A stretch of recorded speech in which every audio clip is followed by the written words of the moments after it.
On Father's Day, I happened to glance at my daughter-in-law's phone as its screen suddenly lit up on the dinner table. What froze me in place wasn't the message, it was the photo attached to it. The man in that picture had my face, my features, my expression, as if I were looking into a mirror. I said nothing and finished dinner as though nothing had happened. But later that night, I uncovered a truth so shocking that it left me completely speechless. If you found this channel today, I am glad you did. Leave a comment below, tell me your city, your country, wherever you are watching from right now. And please keep this in mind, this story includes fictional elements crafted for both entertainment and deeper understanding. Any resemblance to specific names or locations is purely coincidental. But what this story has to say to your heart is entirely intentional. There are certain evenings that feel too carefully arranged to be natural. The flowers too centered, the lighting too warm, the conversation too smooth.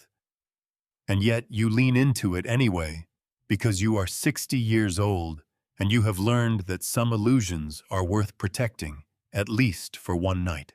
June 16th was one of those evenings. I had asked Rosa, my housekeeper of 11 years, to set the dining room the way Eleanor used to like it.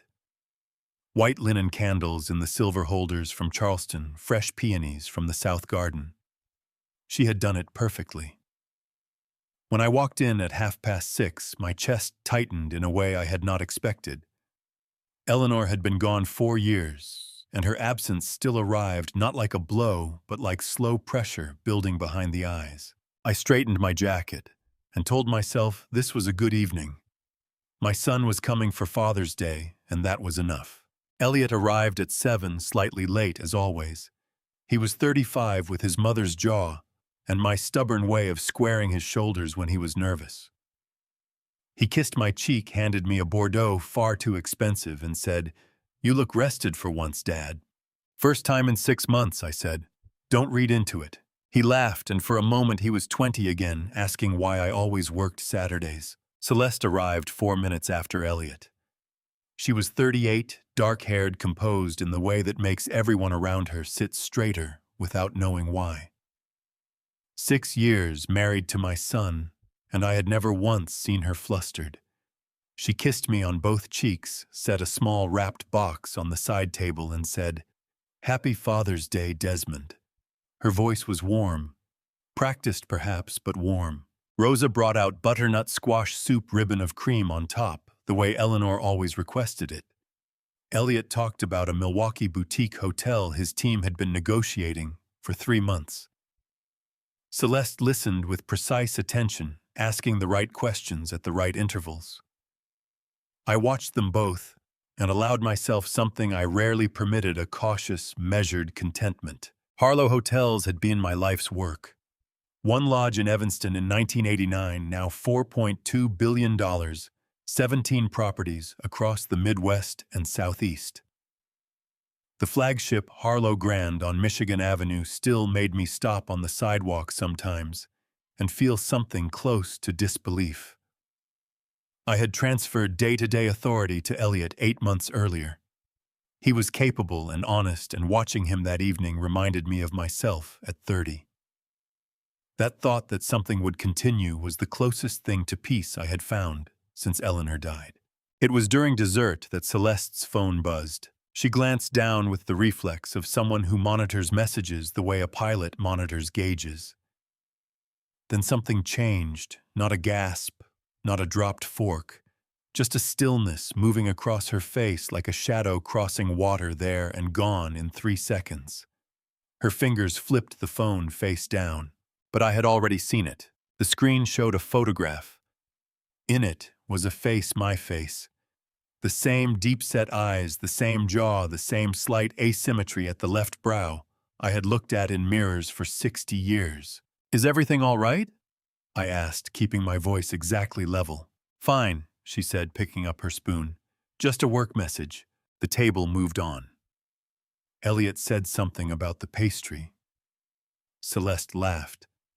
But my mind had stopped completely pinned to that image the way a photograph is pinned to a wall. Later, alone in my study, I opened the center drawer, took out a notepad, and wrote 4 words. Whose face is that? Then I set down the pen and began to think. Sleep did not come that night. I lay in the dark of my bedroom on the second floor, listening to the particular silence of a lake forest night. In June, the distant movement of wind through the oaks, the occasional car on the road beyond the gate. The house settling around me the way old houses do, with small sounds that in daylight you never notice. I had lived in this house for 22 years, and I knew every one of its sounds. That night, none of them brought the comfort they usually did. By 4 in the morning, I gave up pretending. I dressed, went downstairs, made coffee in the kitchen without turning on the overhead light, and stood at the window above the sink, watching the sky above the tree line shift from black to the deep, uncertain blue that comes just before dawn. Eleanor had loved that hour. She used to call it the honest hour, because she said it was the only time of day when the world had not yet decided what it was going to be. I drank my coffee and turned the image over in my mind, the way you turn a stone in your hand, examining each surface. A man with my face. A message on Celeste's phone. Her 3-second stillness before she flipped the screen. None of those 3 facts were by themselves conclusive. But the combination of them, the timing, the Father's Day table, the practiced speed of her recovery, assembled themselves into a shape I could not dismiss. At 6:15, I picked up my phone and dialed a number I had not used in 8 months. Raymond Stokes answered on the second ring, which told me he was already awake and already working, which was the reason I had hired him 3 years ago to run Harlow Hotel's Internal Investigations Division.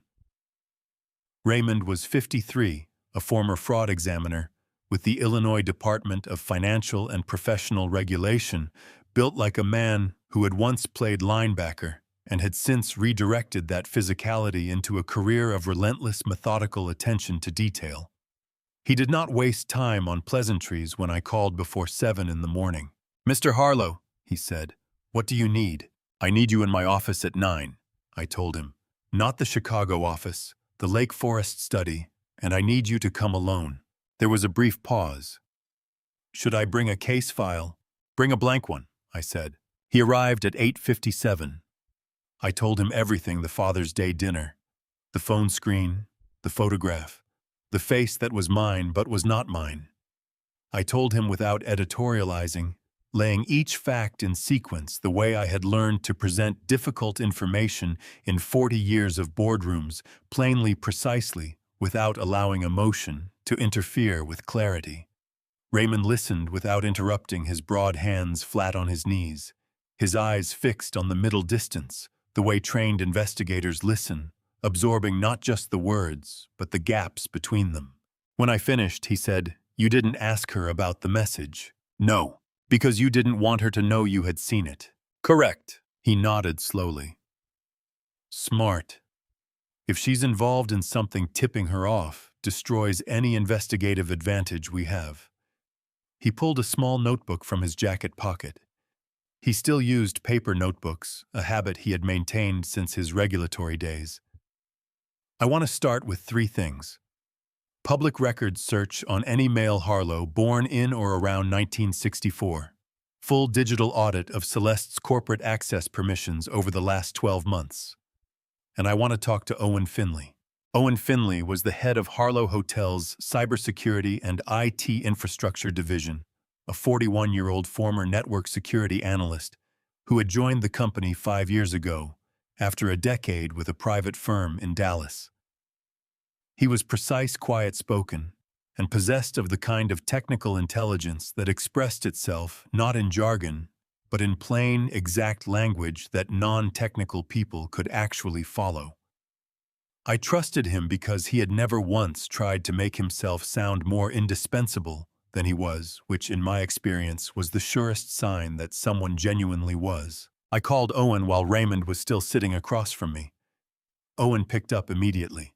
"Mr. Harlow," he said, "I was actually going to call you this morning." I felt something shift in my chest. "About what?" "I've been running routine monitoring on our server access logs. I do it every Monday. It's standard protocol, and I found something this morning that I want to show you in person. There's an account in our system, a legitimate employee account, that has been accessing files. It has no operational reason to access. Property deeds, signature authorization records, transfer protocols for the executive trust accounts. He paused.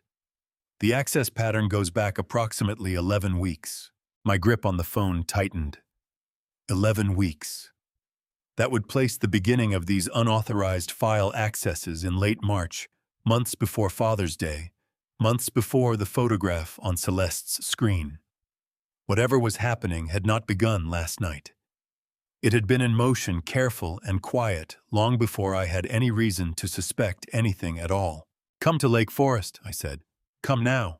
Owen arrived 40 minutes later with a laptop and a printed summary of the access logs which he spread across my desk, alongside Raymond's blank case file. The three of us stood around the desk in my study, the same desk where I had signed the original Harlow Grand construction contracts in 2003, and Owen walked us through what he had found. The account in question belonged to a mid-level administrative coordinator in the Chicago corporate office. A woman named Patricia. I knew her vaguely, a competent woman who had been with the company for 3 years. But Owen explained with the careful precision that was his signature that the access pattern did not match Patricia's working hours, her usual terminal location, or her operational responsibilities. "Someone is using her credentials," Owen said. "They're logging in from outside the building using a VPN that masks the originating IP address between 11 p.m. and 2 a.m. on weeknights. Patricia finishes her shift at 5:30. She has no remote access authorization." "Can you identify where the access is originating?" Raymond asked. "Not yet. The VPN is layered. It's been set up by someone who knows exactly what they're doing. This isn't an opportunistic intrusion. This is planned." Owen looked at me directly. "Mr. Harlow, whoever is doing this, has been inside our document management system for 11 weeks. They've been reading, copying possibly. I don't yet know if they've sent anything out, but I will know within 48 hours. I looked at Raymond. He was already writing in his notebook, his jaw set with the expression of a man who has just confirmed a suspicion he had hoped would turn out to be wrong. "Raymond," I said, "widen the search. I want to know everything about every person with regular access to Celeste's schedule, her communications, and her corporate permissions.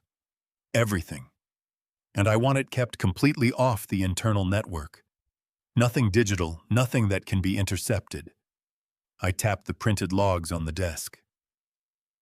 "If someone is already inside our system, I will not hand them a roadmap to our investigation." Raymond closed his notebook. "Understood. 48 hours.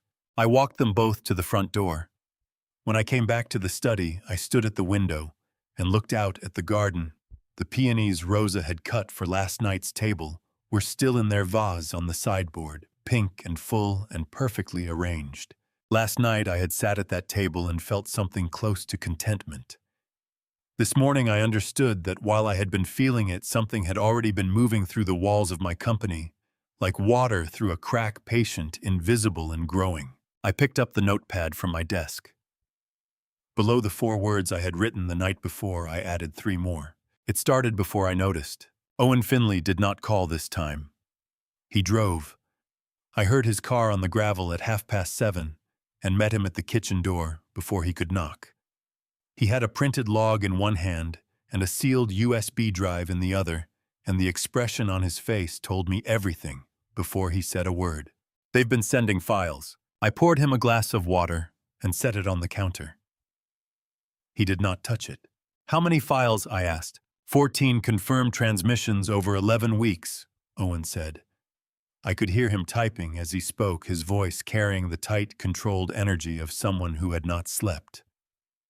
Property transfer authorization templates, executive signature blocks, the trust account amendment protocols we updated in February, and 3 copies of the Harlow Grand Chicago asset valuation report, the one that puts the flagship property at $380 million. I pressed 2 fingers against my temple. $380 million. That report was internal. It had never been shared outside the company's senior legal and financial team. Whoever had been accessing Patricia's credentials had not been browsing. They had been building something, assembling the specific documents needed to move or encumber a major asset. "Where were the files sent?" I asked. "That's what took me the extra time to trace," Owen said. "They weren't sent to an outside email address.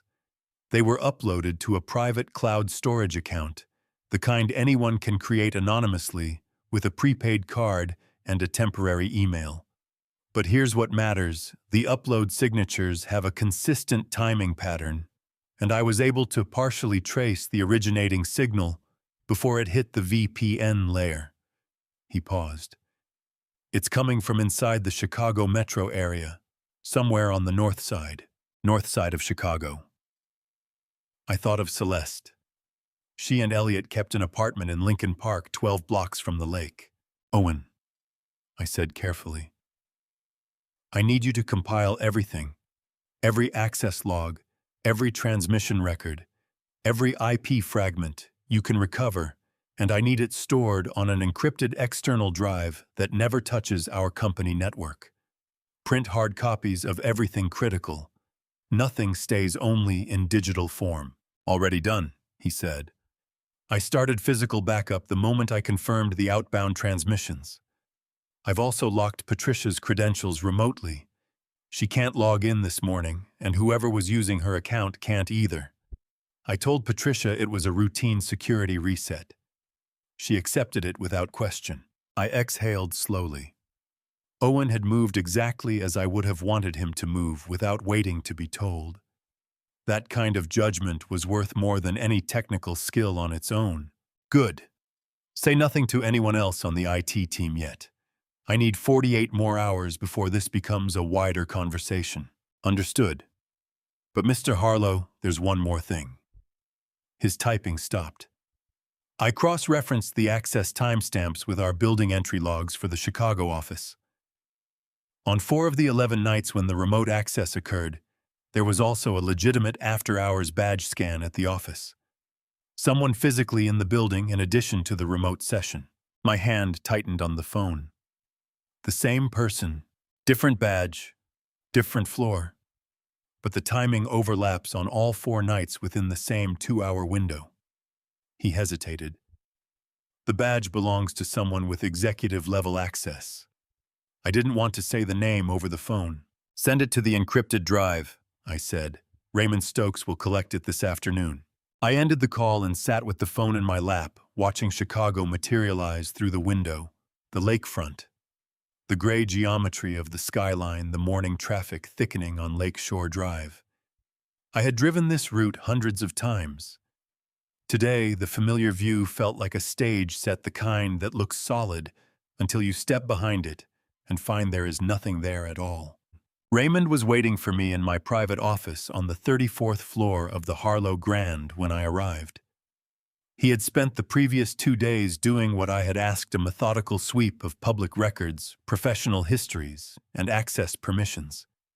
He spread 4 printed pages across my desk and stood with his arms crossed, his expression carrying the particular gravity of a man about to deliver information he would have preferred not to find.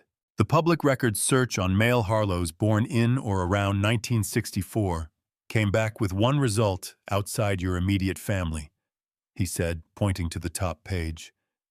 "A man named Franklin Harlow, born April 3, 1964 in Cook County, placed in the Illinois foster care system at age 7. No further adoption record. Current registered address is in Rockford, Illinois." My breath caught in my throat. April 3, 1964. My own birthday. I was born April 3, 1964 at Cook County Hospital. I had always been told I was an only child. My mother had died when I was 9, my father 3 years after that, and the relatives who had raised me afterward had never once mentioned another child. Not once. Not in 30 years of family conversations, holiday tables, and the particular looseness that comes with old age when people stop guarding old secrets as carefully as they once did. Franklin Harlow, I said. My voice came out lower than I intended. Is there a photograph? Raymond slid the second page across the desk. It was a driver's license photograph pulled from Illinois DMV public records. I looked at it for a long time. My hands were pressed flat against the desk, and I was aware of a trembling that started somewhere behind my sternum and moved outward through my arms until my fingertips were vibrating almost imperceptibly against the desk surface. The man in the photograph had my eyes, my jaw, my brow. The same slight leftward tilt of the head that I had never consciously noticed in myself until this moment, seeing it mirrored in the face of a stranger who shared my birthday and my name. Raymond, I said, my voice rough at the edges. I need to know everything about this man. His life, his health, his relationships, everyone around him. I straightened up and looked Raymond directly in the eye. And I need to know who else knows he exists, because I am now certain that someone found him before I did, and that someone has been using him.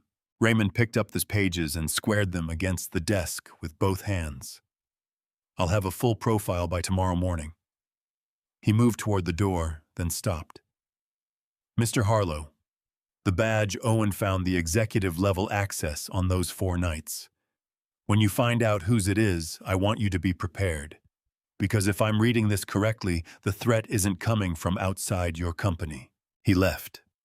I stood at the window of my office and looked out at Michigan Avenue, 34 floors below the morning crowds, the yellow cabs, the front entrance of the Harlow Grand, where a doorman in a navy coat was holding the door for a family checking in with 2 young children and a cart full of luggage. Normal. Ordinary. Entirely unaware. I turned back to the driver's license photograph still lying on my desk and looked at Franklin Harlow's face one more time. Who found you first, I thought. And what did they promise you? Raymond Stokes knocked on my office door at 8 the following morning, carrying a manila envelope thick enough that he had to press it flat with both hands to set it on my desk without it sliding apart. He did not sit down. He stood on the other side of the desk and looked at me with the expression of a man who had rehearsed what he was about to say several times on the drive over and still was not satisfied with any version of it. The badge, I said. Whose was it? Raymond opened the envelope and placed a single printed page in front of me. I looked at the name at the top of the access report. Elliot Harlow. The air in the room changed. I felt it the way you feel. A drop in pressure before a storm, not a sound, not a visible shift, just a sudden wrongness in the atmosphere that your body registers before your mind catches up. My son. My 35-year-old son who had his mother's jaw, and my stubbornness, and who had stood in this same building 8 months ago and accepted the executive leadership of everything I had spent my life constructing. Before you say anything, Raymond said, leaning forward on the desk with both palms flat, I need you to hear the full picture, because the access logs tell one story, but the rest of what I found tells a different one. I forced myself to breathe evenly, talk. Elliot's badge was used on those 4 nights between 11 p.m. and 1 a.m. on the executive floor, near the document management archive room. But I pulled his phone records from our company-issued device with Owen's help, and the location data from Elliot's phone on each of those 4 nights shows him at his Lincoln Park apartment. He was home. He did not come into the office. I stared at Raymond. Then someone used his badge without him. Someone had a cloned copy of his badge, and Owen found something else. Raymond nodded toward the door. He's outside. I asked him to come. Owen Finley came in carrying his laptop, set it on the corner of my desk, and turned the screen to face me. His face was drawn and tight the way a man looks when he has spent the night finding things he wished he had not found. I ran a full diagnostic on Elliot's company phone remotely, Owen said. Standard procedure when we suspect a compromised account nearby. What I found was not standard. He pointed to the screen where a log of software processes was displayed in clean columns. There is a piece of monitoring software installed on his device. It was embedded inside a calendar application update that Elliot accepted 4 months ago. The update looked entirely legitimate. It came through our own internal IT distribution channel, which means whoever planted it had enough access to our systems to disguise malicious code as a routine company update. I felt the back of my neck go cold. What does the software do? It mirrors his phone in real time, Owen said. His voice was level, but his jaw was rigid. Every message he sends or receives, every document he opens, every call he makes, his calendar, his location, his contacts. Whoever installed this has had a live feed of everything Elliot does on that device for 4 months. He closed the laptop. They used the mirrored data to clone his badge remotely. Modern access badges use encrypted signals, and if you have the right data from a mirrored device, you can replicate the signal with specialized hardware. It's not simple, but it's not theoretical either. I pushed back from my desk and stood up, because sitting still had become impossible. I walked to the window and gripped the window ledge with both hands, pressing my knuckles hard against the cold metal frame. My son had been watched for 4 months. Every message, every call, every movement tracked and recorded by someone who had used our own company infrastructure to do it, who had slipped the surveillance in through a door we had left unlocked because we trusted the people on the other side of it. Elliot has no idea, I said. It was not a question. None, Raymond confirmed. His behavior on the access logs is consistent with someone who believes his credentials are secure. He hasn't noticed anything unusual because from his side nothing appears unusual. The software runs silently in the background. I turned around from the window. My voice, when it came out, was harder than I intended. Remove it, quietly, without triggering whoever is monitoring it. Can that be done without alerting them? Owen nodded. I can push a silent patch through the same distribution channel they used. It will appear as another routine update. The monitoring software will be disabled within the hour, but whoever installed it won't receive an alert that it's gone. They'll simply stop receiving data. With luck, they'll assume a technical glitch before they realize what happened.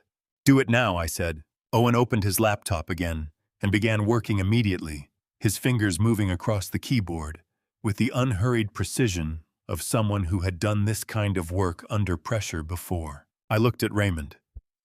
Who has the access and the technical capability to plant something like this in our internal distribution channel?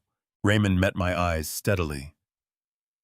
Someone who knows our IT architecture very well. Someone who has had extended legitimate access to our internal systems. He paused. Or someone who is being guided by a person with that knowledge. I thought of the Northside Chicago location Owen had partially traced. I thought of the private cloud storage account and the 14 transmitted files.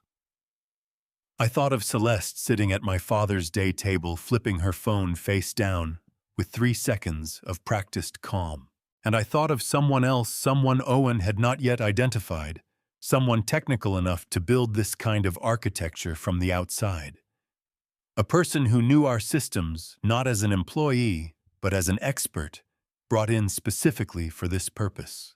Raymond, I said, my voice quieter now, but with a steadiness I had to work to maintain. I want a full background search on every outside contractor or consultant who has had access to our IT infrastructure in the past 18 months. Every single one. Cross-reference against Celeste's personal and professional network. Raymond was already writing. I'll have it by end of day. I looked at my son's name on the access report still lying on my desk. Elliot had no idea his phone had been turned into a window, that for 4 months someone had been standing on the other side of that glass, watching every move he made, and using what they saw to build a case against everything that belonged to him by right. He was going to have to be told, but not yet.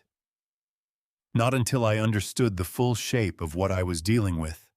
Because the worst thing I could do right now was alert the people watching us that we had found the window. I picked up Elliot's access report, folded it carefully, and placed it in my jacket's inner pocket against my chest. Outside on Michigan Avenue, the city went about its morning. Somewhere on the north side of this city, in a direction I was only beginning to understand, someone was sitting in front of a screen that had until a few minutes ago been showing them my son's life in real time. I hoped they enjoyed the last few minutes of it. I had been postponing the appointment for 6 weeks.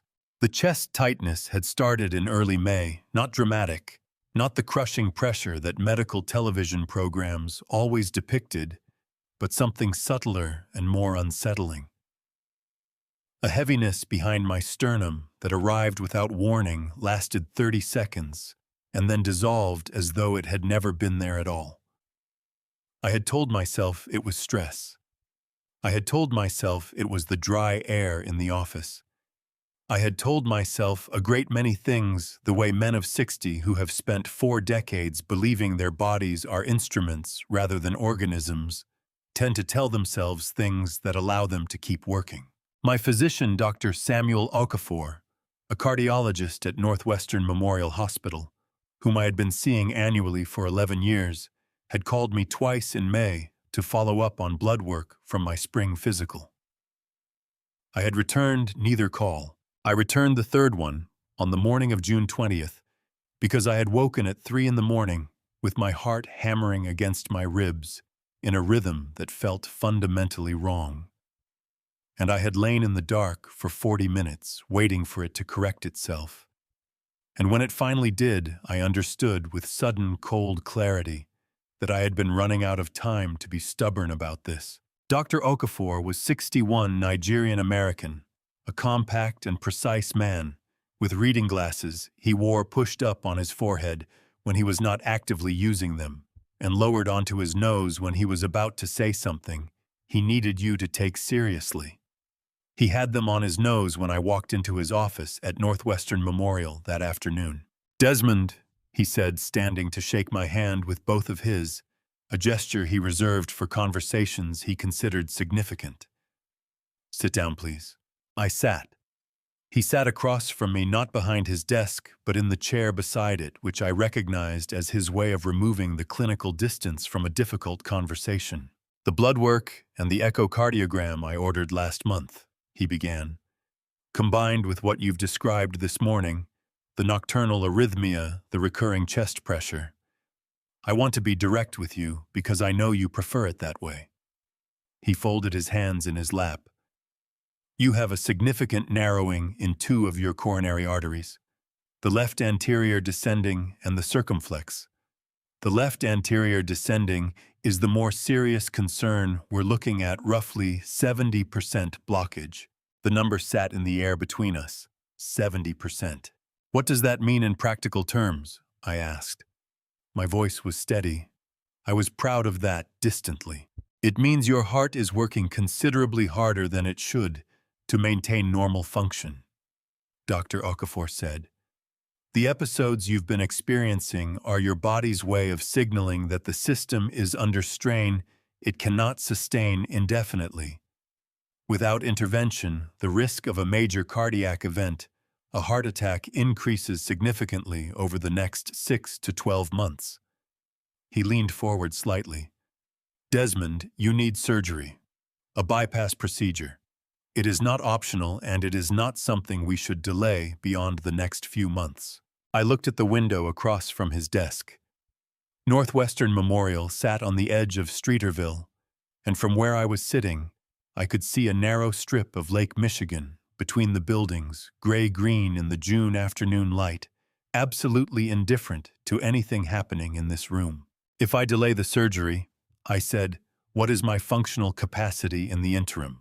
Dr. Okafor pressed his lips together. "You can continue normal activity with restrictions.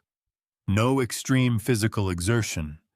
Medication to manage the arrhythmia and reduce arterial strain. But Desmond, I want to be very clear. Delay is a risk calculation, not a safe option. Every week you postpone this, the margin narrows." I understand, I said. I need 3 months. He took his glasses off entirely and set them on his knee. 3 months is at the outer edge of what I am comfortable authorizing. I want to see you every 3 weeks. Any escalation of symptoms, and we move immediately regardless of whatever else is happening in your life. Agreed, I said. He looked at me for a long moment, with the expression of a man who suspects he is not being told the full reason for the delay, but who understands that pressing further will accomplish nothing. You're not going to tell me what's happening, are you? Not today, I said, but I will, when it's resolved. He walked me to the door himself, which he did not always do, and gripped my hand at the threshold. 3 months, Desmond. Not a day more. I drove back to Lake Forest alone without Gerald, because I had told him I needed the car for a private errand, and that I would drive myself. On the expressway with the afternoon traffic moving in its slow, indifferent way around me, I let myself feel the weight of what I had just been told, 70% blockage. 3 months before surgery became unavoidable. A heart that was working against itself in the dark hours of the night, sending distress signals I had been choosing not to receive. I was 60 years old, and I was running out of time in more directions than one. There was a man in Rockford, Illinois, who shared my face and my birthday, who had perhaps been used by people close to me in ways he may not have chosen for himself. There was a woman sitting in my son's apartment tonight, who had been orchestrating something methodical and patient from inside my own family for reasons I did not yet fully understand. There was a company worth $4.2 billion with a wound in its digital infrastructure that was still bleeding documents into the dark. And I had at most 3 months before my own body would force me off the field entirely. I pressed my hands against the steering wheel and felt the tremor in my fingers. Not fear exactly, but the physical acknowledgement of something large and true settling into place. I could not afford to move slowly anymore. I could not afford to wait for perfect information before I acted. Whatever I was going to do, I had to do it, while I still had the strength to see it through. I thought of Eleanor. I thought of what she used to say when I was working too many Saturdays, and she would find me at this same desk at midnight. Desmond, the company will outlast you whether you want it to or not. The question is whether you outlast it with your dignity intact. She had been right about most things. She was right about this too. I took the Lake Forest exit and drove the last 6 miles home through the long evening light, past the old oaks and the stone gates and the neighbors' houses set back from the road. And I made a decision that felt both reckless and completely necessary. I was going to move first. All of it. Franklin Celeste. The breach the documents. I was going to force it into the open before it was ready on my terms, while I still had the standing and the strength to control how it ended. Starting tomorrow. The morning of June 21st arrived with the kind of sharp, clean light that made everything look more certain than it was. I had asked Raymond 4 days earlier to contract a private DNA analysis through a certified independent laboratory, not a consumer kit, but a forensic-grade comparison service used by law firms and private investigators operating within Illinois state guidelines. I had provided my own sample, a cheek swab, collected in my Lake Forest bathroom at 6 in the morning, with the particular self-consciousness of a man doing something that felt simultaneously rational and surreal. Raymond had obtained a secondary biological sample through means I did not ask him to detail, sourced from Franklin Harlow's public records profile, cross-referenced with a medical screening program Franklin had enrolled in through Rockford's Community Health Network, a program whose participant records were accessible through a licensed investigative data service that operated within federal privacy statutes. I want to be clear about something, because it matters. A privately commissioned DNA test, however accurate, carries no legal weight in an American courtroom. It cannot be entered as evidence in civil or criminal proceedings without a court-ordered collection process overseen by a certified chain of custody. What it could do, what I needed it to do, was tell me the truth for myself privately, before I took a single further step toward a man who might be my brother. Raymond delivered the results in a sealed envelope at 7:15 in the morning. He set it on my desk and stepped back without a word, giving me the space to open it alone. The probability figure was printed in the center of the third page: 99.97% likelihood of a full sibling relationship consistent with monozygotic identical twin origin. My hands were shaking before I finished reading the sentence. Not the controlled tremor I had felt in the car after Dr. Okafor's office. This was different, a shaking that started in my chest and moved outward, the physical expression of something enormous arriving all at once. I set the paper down and pressed both palms flat on the desk and breathed slowly, deliberately, the way Dr. Okafor had shown me when I asked about managing stress on the heart. Franklin Harlow was my twin brother. We had been born on the same April morning in 1964 in the same Cook County hospital to the same mother.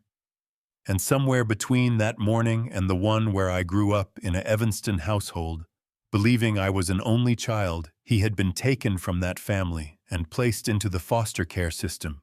And 60 years had passed, and neither of us had known the other was alive in any confirmed and certain sense until this moment. I looked up at Raymond, who was watching me from across the room, with the careful, respectful attention of someone who understands that certain moments do not require words from bystanders. "Get Owen," I said. My voice cracked slightly on the second word. I cleared my throat and said it again, steadier.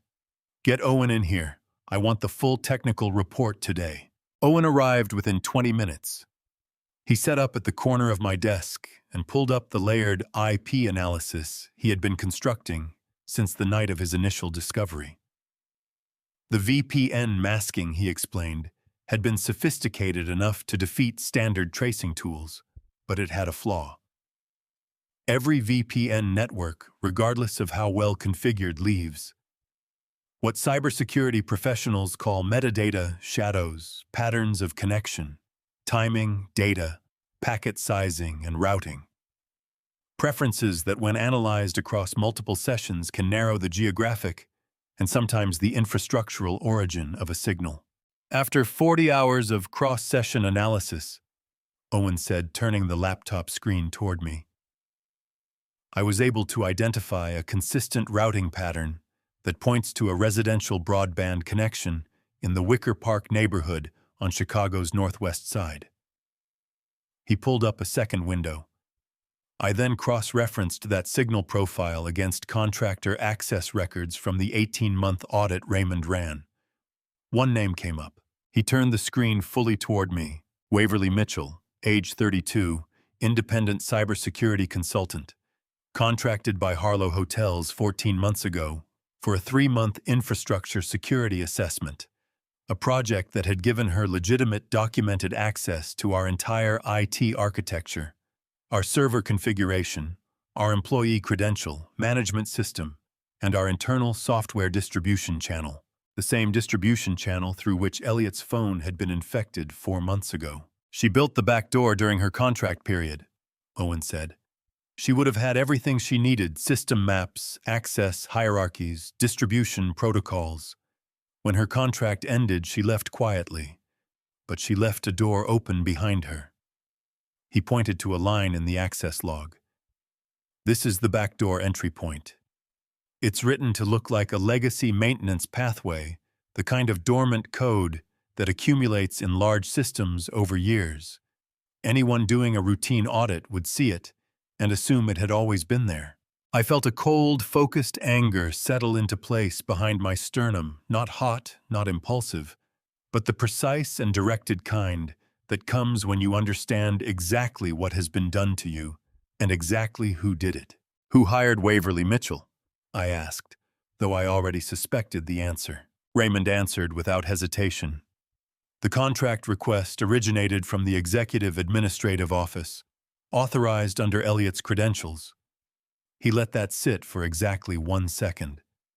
Elliot's credentials, which by that point were already being monitored through Celeste's access to his calendar and communications. Celeste had used my son's identity to hire the person who would later use my son's identity to steal from me. The architecture of it, the patience, the layering, the willingness to plan 18 months ahead was almost impressive in the way that a perfectly constructed trap is impressive before you understand you are standing inside it. "Raymond," I said, pulling my jacket straight and standing up from the desk, "I need you to find out everything there is to know about Waverly Mitchell. Her background, her skills, her relationship with Franklin Harlow." I picked up the DNA results and folded them into my jacket pocket next to Elliot's access report from 2 days ago. "And I need Franklin's current address in Rockford. I am going to go and meet my brother myself." Raymond's eyebrows rose almost imperceptibly. Alone, I said. "Because if he has been manipulated into this, and I believe he has, then sending investigators to his door will only frighten him. He needs to meet me as a brother first. Everything else comes after." I walked to the door and stopped with my hand on the frame. Outside Michigan Avenue was already filling with the mid-morning movement of a city that knew nothing of any of this. "Book me a car to Rockford for tomorrow morning," I said. "Early, before anyone is watching." The call came at 6:40 in the morning, before my driver had pulled out of the Lake Forest gate. I was in the back seat with my jacket already on, and a thermos of coffee Rosa had pressed into my hands at the door. And when my phone rang, and I saw the name on the screen, Victor Ashby, I felt the particular internal brace of a man who has learned that early morning calls from board members are never good news, delivered gently. Victor Ashby was 67, a former commercial real estate attorney who had joined the Harlow Hotels board 12 years ago, and had since become the member I trusted most, not because he agreed with me, but because he disagreed with the precision of someone who had read every document twice before forming an opinion. He was tall, silver-haired, and spoke with the unhurried deliberateness of a man who had argued cases before federal judges and understood that the weight of a statement depended entirely on the care with which it was constructed. "Desmond," he said, "I just received a call from the branch manager at First Midwest Bank on LaSalle Street. There was an attempted access last night at the private vault, the one holding the Harlow Grand Title documents and the executive trust instruments." My hand tightened around the phone. "Attempted or completed?" "Completed," Victor said. "The vault was accessed at 11:47 p.m. The biometric system logged a fingerprint match. Your fingerprint, Desmond. The branch manager flagged it this morning because the access occurred outside your registered hours and without the secondary PIN confirmation that your account protocol requires. When they reviewed the vault log, they found that the Harlow Grand Asset Valuation file and the Executive Trust Amendment template had been photographed. The vault camera captured it." I set down the thermos. My mouth had gone dry in the particular way it does when something you feared might happen reveals itself to have already happened while you were looking in another direction. "Victor, I was home last night. I did not go anywhere near LaSalle Street." "I know," he said, and his voice carried the gravity of a man who had already worked through the implications and did not like where they led. "Which means someone accessed that vault using a replica of your biometric data. Your fingerprint, specifically." A pause. "The branch manager is holding the vault log and the camera footage. He has not yet contacted law enforcement because I asked him to wait for your instruction. But Desmond, this cannot wait long. Unauthorized biometric access to a federally insured bank vault is a federal crime. The bank's own compliance protocols will require them to report it within 24 hours, regardless of what we ask." I told him I would call him back in 10 minutes and ended the call. I sat in the moving car and pressed my fingers against the leather armrest and forced myself to think clearly the way you force yourself to think clearly when every instinct you have is pushing toward reaction instead of strategy. How does someone replicate a fingerprint precisely enough to defeat a bank-grade biometric scanner? I knew the answer because Owen had briefed me on this category of attack 6 months ago, during a routine security review, a briefing I had listened to, with the polite attention of someone who considers something unlikely to apply to them personally. Silicone casting. The process involved obtaining a clear fingerprint impression from a surface, a glass, a document, a polished table, and using it to create a thin silicone overlay that could be worn over a fingertip and pressed against a biometric reader with sufficient fidelity to register as a match on most commercial and mid-grade security systems. It required a clean print, the right materials, and someone with the technical knowledge to execute it. None of those 3 requirements were beyond a person with Waverly Mitchell's background and resources. The clean print. I thought back through my recent movements. The Harlow Hotel's spring fundraiser held at the Grand Ballroom of the Harlow Grand on May 14th, 6 weeks ago. I had worked the room for 3 hours, shaking hands, accepting drinks, setting glasses down on trays and tables as I moved. Celeste had been there. So had dozens of guests, staff, and catering personnel. A wine glass set down on a polished silver tray held in my right hand bearing a full and unsmudged print of my index and middle fingers. It would have taken 30 seconds to pocket that glass. I called Victor back. Contact the branch manager and tell him I am authorizing him to preserve all vault footage and access logs under a formal evidence preservation request. That is a written instruction from me as account holder, which gives the bank legal grounds to hold the material before law enforcement arrives. I will be contacting the FBI directly within the hour. I paused. And Victor, I need you to say nothing to anyone on the board until I tell you otherwise. Not Elliot. No one. Victor's response was immediate and unequivocal. Understood. Desmond, be careful. Whoever is doing this has access to things that should have been impossible to access. I know, I said. That's exactly what worries me. I ended the call and instructed my driver to continue toward Rockford. I was not going to turn back. The bank situation was now in Victor's capable hands, and the FBI call could be made from the road. What I could not delay was what waited 90 miles north of Chicago, a man who shared my blood and my face and who had, I was increasingly certain, been placed at the center of all of this without fully understanding what he had agreed to be part of. I dialed Agent Theodore Mack's direct line.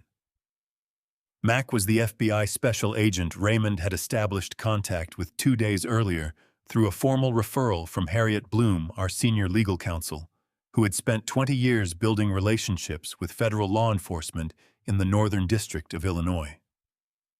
Mack answered on the 3rd ring. "Mr. Harlow," he said, "Raymond Stokes told me you might be calling. Something happened last night that requires your immediate attention," I said. "I'll give you everything. But first, I need you to know that I am on my way to Rockford, and I need whatever I do there today to be done carefully enough that it doesn't collapse the larger case before we have the evidence to close it." There was a brief pause on the line. "Tell me about the vault," Mack said. "Everything relevant to what happened last night. Keep it to what you can confirm." I gave him the vault breach, the replica fingerprint, the wine glass at the May 14th fundraiser. I said nothing about Franklin. That conversation would come after Rockford, after I understood the full shape of what I was dealing with and could present it in a way that served the investigation rather than complicated it. The car moved north on I-90 through the flat, wide landscape of northern Illinois, and I talked watching the fields open up on either side of the highway, pale green in the June morning.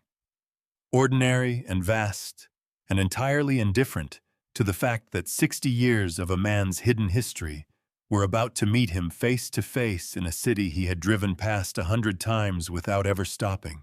Rockford sat 90 miles northwest of Chicago, and it looked on that June morning like a city that had once been something larger, wide streets, with too much space between the buildings, storefronts repainted over closed businesses, the particular quietness that settles over Midwestern cities when the industry that built them has moved on and left the people behind. Franklin Harlow's address was a single-story house on Kishwaukee Street.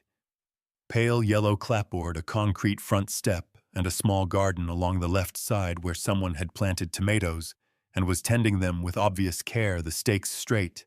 The soil turned the leaves dark green in the morning light. I told my driver to wait at the corner and walked to the front door alone. I knocked twice. The man who opened the door was me. He was thinner than the driver's license photograph. Thinner in the way illness makes a person thin, not gradually, but comprehensively, as though the body is quietly withdrawing from its own architecture. Same silver-white hair cut shorter. Same deep brown eyes with the slight downward angle at the outer corners that I had always believed belonged only to my face.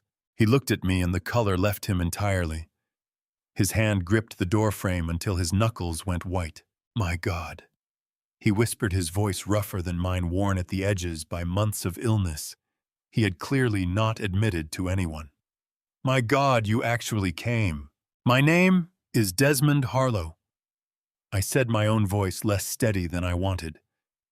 "I believe you are my brother." His chest heaved. His eyes filled with tears. He was losing the battle to hold back.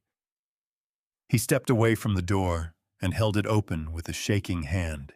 "Come in," he said, his voice breaking completely. "Please, come in." His living room was modest and ordered. On the mantel above the fireplace sat 3 framed photographs: a younger Franklin smiling at a summer picnic, a young dark-haired girl with serious eyes, and one old black-and-white image, a woman holding 2 infants, one in each arm, in what appeared to be a hospital bed. I had to look away from that last photograph before I lost myself entirely. Franklin sat across from me, elbows on his knees, hands clasped. When he looked up, his eyes carried the deep, corrosive shame of someone who has understood too late that they have been made into something they never intended to become. "I was involved with Celeste," he said, his voice cracking. "But I didn't know who you were. She told me you had hidden me deliberately, that you knew I existed, and chose to keep your inheritance intact by pretending I didn't." He pressed a fist briefly to his mouth. I was angry. 60 years with no family. She gave me a reason for all of it. "I didn't know you existed until 6 days ago," I said, rough and absolute. "I have been searching informally for 15 years. Franklin closed his eyes. 2 tears ran down his face. When he opened them again, they were devastated and certain at once. "I'm sick," he said. "Stage 4 pancreatic cancer, 3 to 6 months. That was 8 weeks ago." I pressed my hands flat on my knees and held his gaze. "Franklin." I reached into my jacket and placed the folded DNA results on the cushion between us. 99.97% probability. You are my twin brother. You have always been my twin brother. And I am profoundly sorry it took this long for either of us to know it. He picked up the paper with trembling hands, read it slowly, then set it down and covered his face. The sound he made was not crying. It was something deeper, the sound of a person releasing what they were never supposed to carry alone. I moved to the chair beside him and put my hand on his shoulder and kept it there. "Before I reveal what Harriet found buried in a 30-year-old archive, something that will change everything you think you know about this story, drop the number 9 in the comments right now so I know you are still with me. Every comment means the world to me. And a gentle reminder, what follows contains fictional elements shaped for storytelling and meaningful lessons. If that is not something you wish to continue with, this is a perfectly good moment to step away and find something better suited to you." I drove back from Rockford in the early afternoon, with Franklin's phone number saved in my contacts, and the particular weight of someone who had found something they had stopped believing they would ever find, only to discover it arrived broken and running out of time. Franklin had agreed to tell me everything.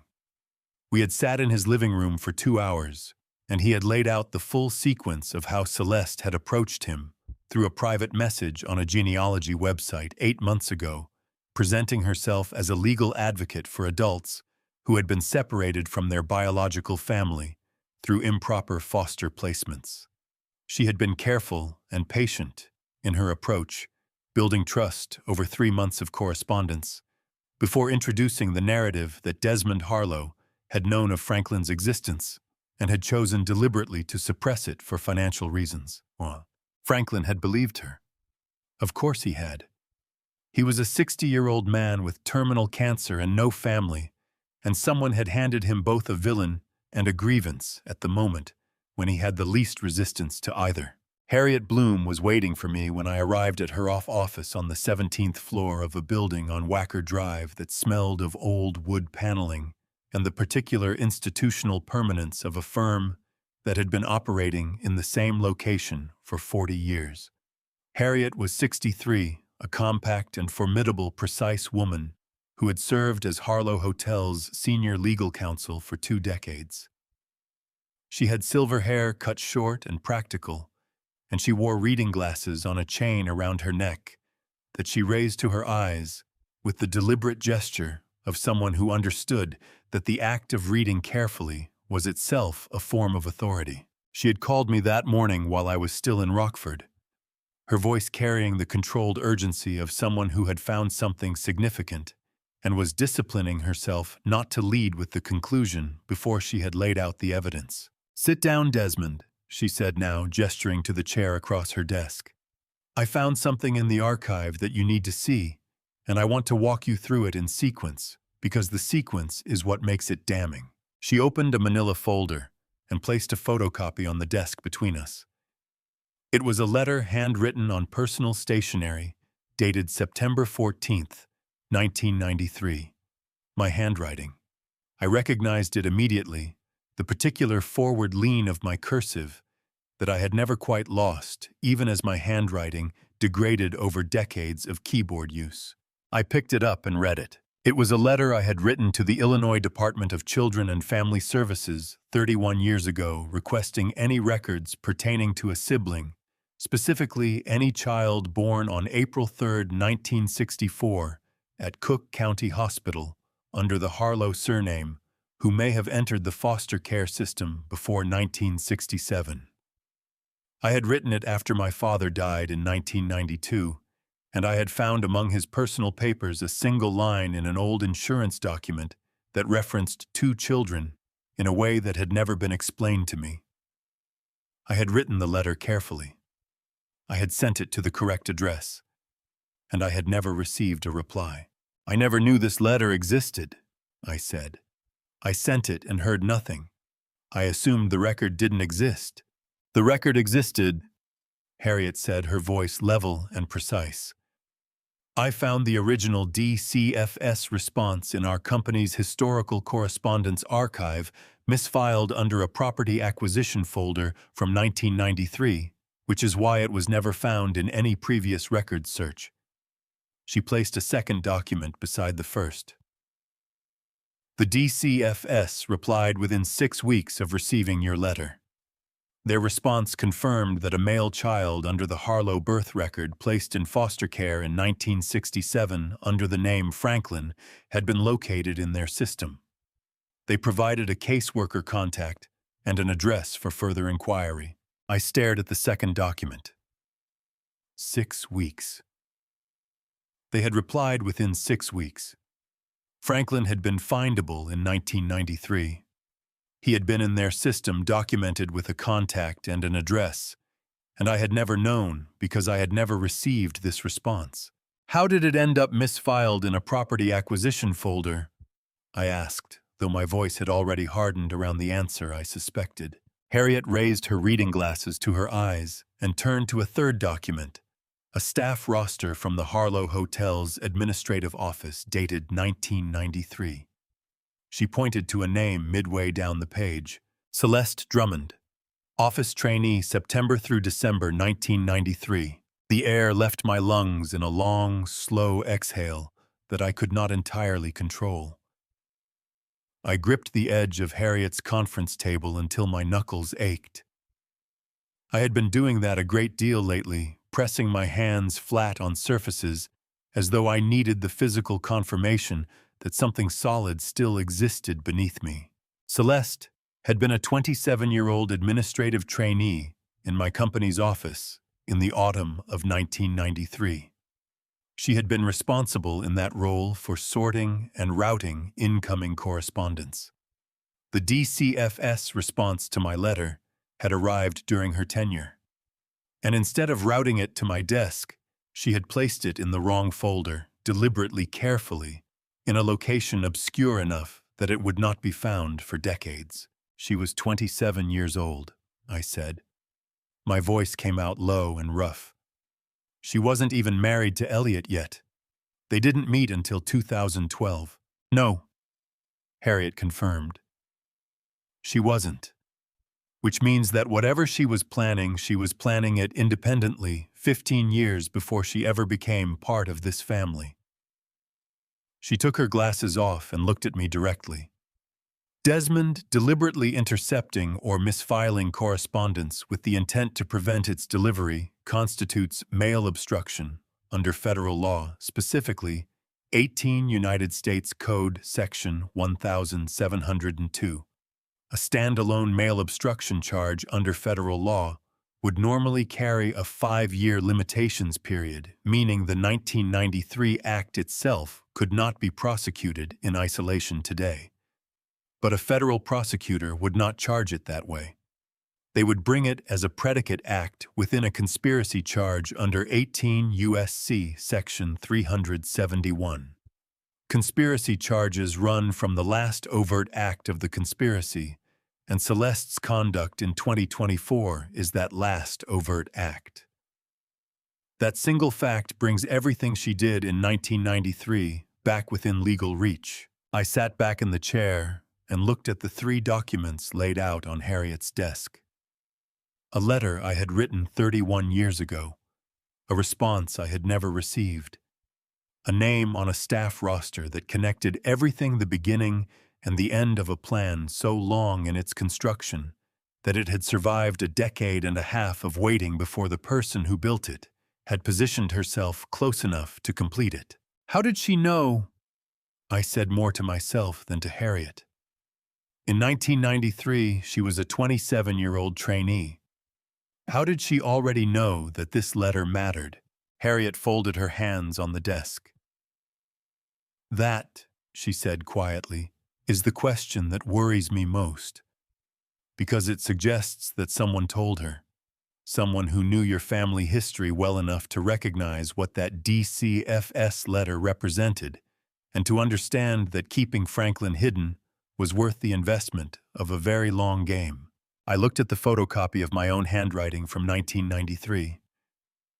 31 years ago, I had reached out for my brother, and my hand had been quietly pushed aside before he ever knew I had extended it. I did not need to look far for the answer. In the autumn of 1993, I was a 30-year-old developer still building a name, not yet a public figure. But I had made one careless mistake. I had asked my administrative assistant, a woman named Doris, to follow up on an expected DCFS reply out loud in the open plan office where Celeste worked as a trainee. Celeste was 27 sharp and already paying close attention to things that did not concern her. She heard Doris mention the DCFS letter, connected it to a Harlow family legal file she had encountered during her filing duties, and understood its significance before I did. She did not need anyone to tell her. She simply listened, and then she acted. File it, I said. All of it, as evidence. I want Agent Mack to have copies by tomorrow morning. Harriet was already reaching for her pen. Outside her window, the Chicago River moved below on Wacker Drive, dark and steady, carrying everything the city poured into it downstream without complaint. The article appeared online at 6:17 in the morning. I know the exact time because Rosa knocked on my bedroom door at 6:20, which she had never done in 11 years of working in this house. And when I opened it, she was standing in the hallway holding her phone toward me with both hands, and an expression on her face that was equal parts distress and apology, as though she were personally responsible for the words on the screen. The headline read, "Harlow Hotel's CEO faces question, over estate mismanagement and family discord. Sources close to board demand answers. The byline belonged to a man named Sterling Hatch, a columnist for a Chicago area business tabloid called the Midwestern Register that occupied the particular journalistic territory between legitimate reporting and monetized gossip. The article itself was thin on verified facts and dense with anonymous sourcing, a person familiar with the matter, a board-adjacent source, someone with direct knowledge of internal disputes. It alleged that Harlow Hotels was experiencing significant internal governance failures, that the CEO's recent transfer of executive authority to his son had been legally contested by unnamed parties, and that questions had been raised about the validity of certain property transfer documents within the company's estate planning structure. It did not name Celeste. It did not name Franklin. It did not name anyone specifically, which was precisely what made it dangerous. Specific allegations can be disproven. Atmospheric insinuation is almost impossible to counter because it leaves no single false statement to refute. I dressed in 4 minutes and was on the phone with Harriet before I reached the bottom of the stairs. "I've seen it," she said, before I finished my first sentence. She sounded like a woman who had been awake for some time. Sterling Hatch is a minor publication, but the story has already been picked up by 2 aggregator sites with larger audiences. It will reach mainstream outlets by mid-morning if we don't manage the cycle. She paused. "Desmond, there's something else." Danny Kowalski called my office at 6 a.m. Danny Kowalski was a different category of journalist entirely. He was 44, a senior investigative reporter at the Chicago Tribune, who had spent 15 years covering corporate governance and financial fraud in the Midwest. He had won 2 awards for a series on pension mismanagement at a major Illinois infrastructure firm, and he had the particular reputation of a journalist who did not publish until he had verified every claim 3 ways. When Danny Kowalski called, it meant he already had something real. "What did he want?" I asked. "He told me he has been working a story on Harlow Hotels for 6 weeks, Harriet said. "He has sources inside the company, he wouldn't name them, and he has obtained what he described as internal financial documents that he intends to publish unless he receives a formal comment from the company by noon today." She chose her next words with the deliberateness of someone who understood their weight precisely. He mentioned the Harlow Grand asset valuation specifically, the $380 million figure, the documents Owen had identified in the 14 outbound transmissions. Whoever had been sending files from our system to that private cloud account had also been feeding material to Danny Kowalski. The breach was not only a legal and financial attack, it was a media campaign designed to run alongside the document forgery in order to create public pressure that would make a quiet corporate takeover look like a legitimate board-driven correction. I called Victor Ashby next. He answered on the first ring and spoke before I could.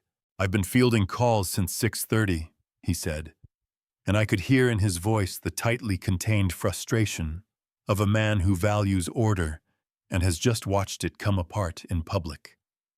3 board members have contacted me directly. They want an emergency session this afternoon. Desmond, I can hold them for 24 hours, but not longer. The governance obligations of a board in a publicly reported dispute are not discretionary. They will convene with or without your endorsement."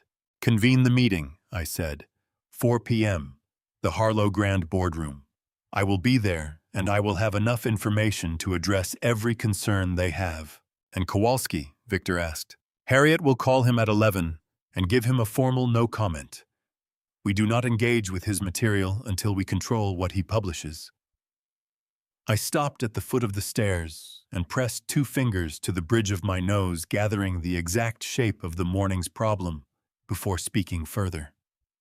"Victor, I need you to say something to the board members who called you. Tell them that what they are reading is the public-faced component of a coordinated campaign against this company's leadership. Tell them the CEO is aware the company's legal counsel is engaged and federal law enforcement has been notified. Tell them to read nothing further until the 4 o'clock meeting. Victor exhaled slowly. That will hold the reasonable ones. The nervous ones will keep reading. The nervous ones always do, I said. That's why we give them something better to listen to this afternoon. I hung up and stood in the entry hall of the Lake Forest house for a moment, looking at the front door and the morning light coming through the glass panels on either side of it. The peonies Rosa had cut for Father's Day were still on the sideboard in the living room, browning at the edges, now past their best, but still standing upright in the vase. Elliot called at 8:15.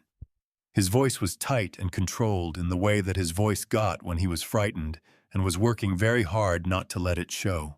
Dad, I've seen the article. Half my management team has texted me already. What do I say to them? I felt the pull of the familiar fatherly instinct to reassure, to simplify, to take the weight away from my son's shoulders, the way I had done when he was 12, and the world had felt too large and too uncertain. I pushed that instinct aside because what Elliot needed now was not comfort. He needed the truth, or as much of it as I could give him without compromising the investigation. Tell your team that the reporting is inaccurate, that the company's leadership and legal team are fully engaged, and that they will receive a communication from the executive office by end of business today, I said. Elliot, I need you to trust me for the next 72 hours. Can you do that? A pause, then yes, but Dad, you're going to explain all of this to me when this is over. Everything, I said. I promise you, every single thing. I ended the call and went to find Rosa to ask for coffee, and found instead that she had already left a fresh pot on the kitchen counter with a note beside it. In her careful handwriting, Mr. Harlow, that I recorded something last Tuesday that I think you should see. It is on my phone. Please tell me when you are ready. I picked up the note and read it twice. Rosa Mendez had worked in this house for 11 years. She was 61 years old, unhurried, observant, and possessed of the kind of quiet intelligence that expresses itself not in declarations, but in small, precise actions taken at exactly the right moment. I picked up my phone and called her immediately. Rosa, I said, when she answered from somewhere in the back of the house. Come to the kitchen. Bring your phone. Rosa Mendez was a woman who noticed things. In 11 years of working in this house, she had learned every habit I carried, that I always signed documents with my right-hand index finger curled slightly under the pen in a grip my third-grade teacher had tried and failed to correct. That I took my coffee with 1 sugar and no milk except on cold mornings, when I added a small amount of cream without acknowledging it. That I always straightened picture frames when I passed them in the hallway, even frames that were not crooked, because the impulse was automatic, and I had never thought to examine it. She set her phone on the kitchen counter between us and pressed play without preamble. The video was 47 seconds long, recorded the previous Tuesday, June 18th, from the hallway outside my study. The angle was partial, captured through the gap between the door and the frame, the way a person records something when they are uncertain whether what they are seeing is significant enough to justify the intrusion of pointing a camera at it. In the video, a man sat at my desk in my study. He was dressed in a dark jacket, his back partially to the door. He had my posture, my silver hair, my particular way of sitting forward slightly in the chair, with one arm braced against the desk edge. He was signing something, a document flat on the desk surface, the kind of formal document that requires a signature in multiple places. He signed with his left hand. I watched the 47 seconds twice without speaking.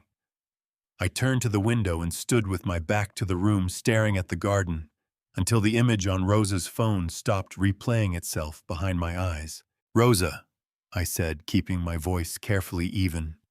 Who let this man into the house? She clasped her hands in front of her, and I could see that she had been carrying the anxiety of this moment since Tuesday, 4 days of wondering whether she had seen what she thought she had seen, whether she had the right to say anything, whether staying quiet was safer or more dangerous than speaking. Her eyes were bright with the effort of holding herself together. "He arrived at 2 in the afternoon," she said. "He had a key. He used your key, the main entry key. He said good afternoon to me as he came through the door, exactly the way you do, with the same—" She paused, searching for the word, "the same manner." I almost said good afternoon back before I realized something was wrong. "What told you something was wrong?" "His shoes," Rosa said. "You always wear the brown leather Oxfords on Tuesdays. You have done it for 6 years. I don't know if you know that about yourself, but it is true."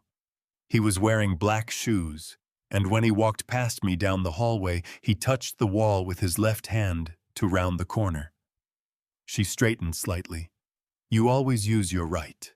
I looked at the phone screen, still showing the paused final frame of the video, the man at my desk, left hand holding the pen, right hand flat on the desk surface, doing nothing. Franklin Harlow was right-handed. I had noticed it during our conversation in Rockford, the way he lifted his coffee mug, the way he pressed his palm to his knee when he was thinking. Right-handed like me. Whoever had been in this house on Tuesday had been sent here knowing that the key existed, knowing which room I worked in, and possessing enough knowledge of my appearance and manner to almost fool a woman who had known me for 11 years, but not left-handed. The one thing they had not known or had not thought to practice. "Rosa," I said, "this video is evidence in an active federal investigation. I need you to understand what that means." I turned to face her fully. "You cannot delete it, you cannot share it with anyone, and you cannot discuss what you saw with anyone in this house or outside it, not until I tell you it is safe to do so. Can you do that?" She nodded immediately, with the decisive nod of someone who had already made that decision 4 days ago and had simply been waiting for permission to act on it. "I recorded it because I knew it was wrong," she said. "I didn't say anything because I didn't know who to trust." "You were right to wait," I said, "and you were right to tell me now." I called Raymond first, then Harriet. Within the hour, Raymond was in the kitchen with a proper evidence bag and a chain of custody form, a document that Harriet had explained to me on the phone, established the legal provenance of the video, who recorded it, when on what device, and who had handled it since.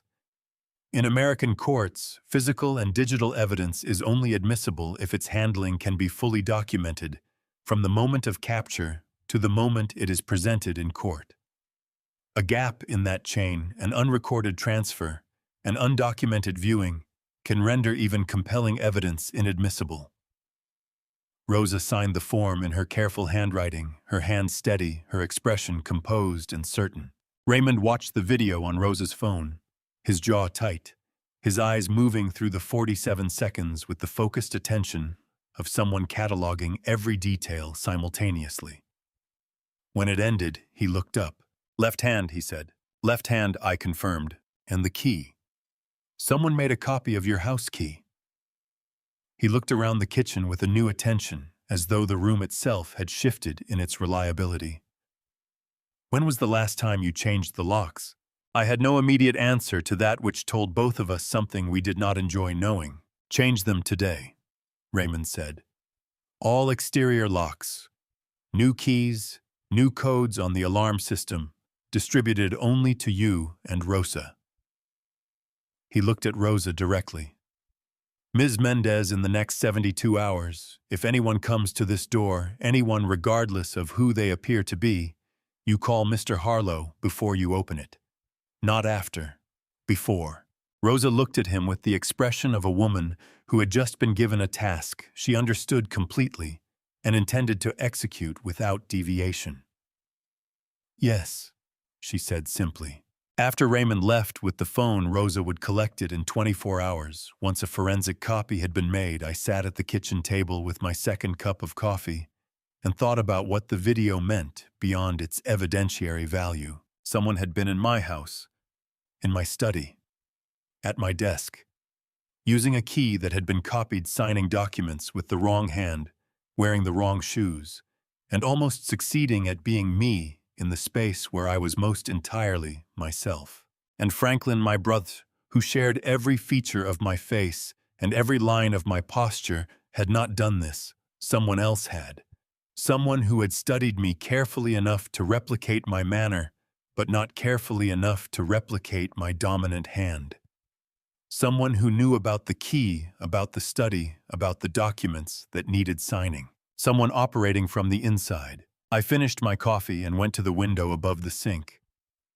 The same window where 6 days ago I had stood in the pre-dawn dark and watched the sky shift from black to blue and thought about Eleanor's honest hour. The honest hour, she had called it. The time when the world had not yet decided what it was going to be. I picked up my phone and scrolled to Franklin's number. He answered after 2 rings, his voice rougher in the morning than it had been the afternoon before. "Desmond," he said, "I need to ask you something," I said. "And I need you to answer me honestly the way you did yesterday." I pressed my free hand against the window frame. "Are you willing to help me end this, not just step away from it, actively help me close it in a way that protects you legally and gives us what we need to stop the people who used you?" A long breath on his end of the line. Then quietly, but without hesitation, "Yes. Tell me what to do." I asked Franklin to meet me that evening in Chicago. Not at the Harlow Grand, not at any office or professional space, but at Humboldt Park on the northwest side, a place I had chosen deliberately because it was 3 blocks from the address on Hirsch Street where our mother had lived in 1963 and 1964, the year before everything separated into 2 different lives. I had found the address in the same box of my father's papers where I had found the insurance document referencing 2 children 22 years ago. I had driven past that address on Hirsch Street exactly once in 1994 and had sat outside it for 20 minutes without getting out of the car and had then driven away, not knowing what I had been looking for or what I would have said if I had found it. Franklin arrived at 7:30, walking slowly across the park's east lawn toward the bench where I was sitting near the lagoon. The evening was warm, and the park was populated with the ordinary life of a Chicago summer night, families with strollers, teenagers on bikes, an older couple feeding ducks at the water's edge. Franklin moved through all of it with the careful deliberateness of a man whose body was requiring more of his attention than it used to. And when he reached the bench and lowered himself onto it beside me, he exhaled with the quiet effort of someone who had stopped pretending that simple things were effortless. "I've never been here," he said, looking out at the lagoon. "In 60 years of living in Illinois, I've never come to this park." "Neither had I said, "until tonight." I reached into the inner pocket of my jacket and took out a small book. Its cover, dark blue, its spine cracked with age, its pages swollen slightly at the edges, the way paper swells when it has been handled many times over many years. I had found it in Eleanor's storage boxes after she died, tucked inside a larger envelope labeled in her handwriting, "Desmond, for when you are ready." Eleanor had found it among my father's belongings when we cleared his house in 1992, had kept it for me without telling me why, had apparently decided that I would know when the moment was right, and that the moment had not yet come during the 30 years she had lived beside me. She had been right. The moment had not been then, it was now. "This was our mother's diary," I said. I set it on the bench between us. Franklin turned his head and looked at it. His jaw worked silently for a moment before he brought it under control. His right hand moved toward it and then stopped hovering an inch above the cover, as though he needed permission to touch something that had belonged to a woman he could not remember. "Go ahead," I said. He picked it up with both hands, the way you pick up something you understand to be irreplaceable. He opened it to the first page and read the handwriting there, a woman's cursive, small and neat and slightly hurried, the handwriting of someone who wrote quickly because she had a great many things to say and not enough hours in the day to say them all. He read for several minutes. I watched the ducks on the lagoon and let him read. When he spoke, his voice was barely above a murmur. She writes about us. Both of us. He turned a page with extraordinary care. She says, his voice broke, and he pressed his lips together hard and breathed through his nose before continuing. She says the boys are healthy and loud, and I cannot imagine how one person was given so much at once. April 12, 1964. We were 9 days old. My eyes burned. I pressed my fingers against my knee and looked at the lagoon. She loved us, I said. It came out rough and quiet, the words carrying more weight than their syllables should have been able to hold. She loved both of us. Whatever happened after whatever decisions were made, whatever pressures existed that we will never fully understand, she loved both of us from the beginning. Franklin closed the diary and held it against his chest with both arms wrapped around it, the way a person holds something they are afraid of losing before they have finished being grateful for it. His face was wet. He made no attempt to hide it or manage it, and I was glad because the last thing either of us needed in that moment was the performance of composure. I spent 60 years believing I was unwanted, he said. His voice was barely functional, scraped raw at every edge. Every foster home, every placement, every time I aged out of one system into another, I carried the belief that someone had looked at me and decided I wasn't worth keeping. He pressed the diary harder against his chest. Do you understand what it means to hold this, to know that someone looked at me, at us, and felt the opposite of that? I think I do, I said. Because I spent 60 years not knowing you were alive, and the hole that left, I called it something else for a long time. Loneliness. Work. The company. Eleanor. I turned on the bench to face him directly. It was you. It was always you. Franklin pressed one hand over his mouth, his shoulders heaving with the force of what he was holding. Then he lowered his hand and looked at me with eyes that were devastated and relieved and furious and grateful all at once, a combination of emotions so complex and so completely human that no single word in any language I knew had ever been built to contain it. I want to help you, he said, his voice steadying degree by degree. I want to do what I should have done the moment she first contacted me, and I felt something wrong in what she was saying, but chose to ignore it because I wanted so badly for the anger to be justified. He handed the diary back to me, and when our hands met over it, he gripped my wrist briefly and hard. Tell me exactly what you need, I told him. The trap, the false digital document repository that Owen was constructing, loaded with convincing but legally inert versions of the Harlow Grand transfer files, designed to appear on Waverly's monitoring system as a real target worth pursuing. The plan required Franklin to contact Waverly and report that he had obtained new access to a document set that would complete the transfer. Waverly would move on it. Celeste would authorize. And when they did, Agent Mack and his team would be watching every step. Franklin listened without interrupting. His breathing was controlled now, his jaw set. His eyes carrying the focused clarity of a man who has made a decision he intends to honor. One condition, he said. Name it. When this is over, however long I have left, I want to spend it knowing you. He held my gaze steadily. Not in a courtroom, not in a lawyer's office. I want to sit at a table with you and eat a meal and talk about the things brothers talk about. That's all I'm asking. I felt something move through my chest that was not the arrhythmia and was not the blockage and was not anything Dr. Okafor had a name for. It was older than any of that. It was 60 years old, and it had been waiting in exactly this shape for exactly this moment. That is the easiest condition I have ever agreed to, I said. Above the lagoon, the Chicago sky had gone from amber to deep blue, and the first stars were beginning to appear over the park's west tree line, faint and unhurried, as though they had always been there and had simply been waiting for the light to change enough to be seen. Raymond Stokes knocked on my office door the following morning at 7:52. I knew before he opened the door that something had shifted.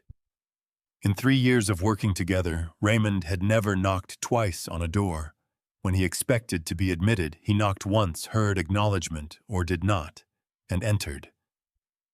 That morning he knocked twice, which told me he was uncertain whether he deserved to come in at all. "Sit down, Raymond," I said before he had fully crossed the threshold. He sat. He set nothing on the desk. He had no envelope, no notebook, no printed report, none of the tools he carried into every professional conversation as a kind of armor. He sat with his large hands on his knees and looked at me with the expression of a man who has been rehearsing something difficult for hours and has finally decided that no amount of rehearsal makes it easier to say. "I have been reporting to Celeste Drummond," he said. The words landed in the room like something dropped from a height. I felt the impact of them move through me, not as anger, not immediately, but as a kind of cold, comprehensive recognition. The way you feel when a thing you feared might be true confirms itself, and the confirmation is somehow both worse and simpler than the fearing was. I did not shout. I did not stand up. I pressed both palms flat on the desk and looked at him directly and said, "Tell me everything, from the beginning. Leave nothing out." Raymond's jaw worked for a moment. Then he began. "It had started 4 months ago," he said.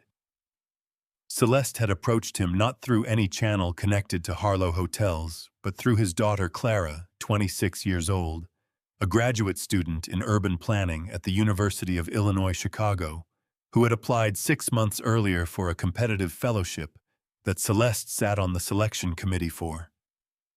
Celeste had made it clear to Clara in language careful enough to be deniable that the fellowship decision and Clara's father's cooperation were not unrelated considerations.